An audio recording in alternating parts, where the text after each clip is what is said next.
জাতীয় সংসদ নির্বাচনের সামনে রাখিয়ে এনে হাটহাজারী উপজেলার 14 ইউনিয়নত ও অজ্ঞ পৌরসভাত ব্যালট পেপার ফাটানো হই। শনিবার ফজরতুন কঠোর নিরাপত্তার মধ্য দিয়ে ব্যালট পেপার বিতরণ শুরু করে সহকারী রিটার্নিং কর্মকর্তা। এর মধ্যে প্রয়োজনীয় নিরাপত্তা নিশ্চিত করিবার লাই পুলিশ, র্যাব, বিজিবি ও সেনাবাহিনী মোতায়েন করা হই।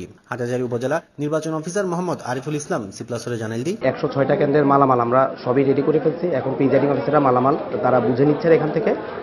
এখানে আমরা যেটা দিচ্ছি সেটা হচ্ছে ব্যালট বাক্সের ঢাকনা, মনিহারি দ্রব্যাদি, ব্যালট পেপার এবং আনুষঙ্গিক অন্যান্য ফর্ম আছে। ফর্মগুলো আমরা বস্তায় ভরে দিয়েছি এবং তারা এখানে তাদের সম্মানী সহ অন্যান্য আনুষঙ্গিক যা যা আছে সবকিছু তারা বুঝে নিচ্ছেন। আশা করছি আমরা 4টার মধ্যে সব মালামাল সেন্টারে পৌঁছে যাবে। এই বিষয়ে সহকারী রিটার্নিং কর্মকর্তা মোহাম্মদ রুহুল আমিনুল্লাহকে হতা হইলে তিনি সিপ্লাসর হইল একটা ভোট কেন্দ্রে যা যা প্রয়োজন নির্বাচন কমিশন থেকে আমরা যা যা গ্রহণ করছি তার সমস্ত কিছুই আমরা সকাল 11টা থেকে আমরা কেন্দ্রে মালামাল প্রেরণ শুরু করেছি।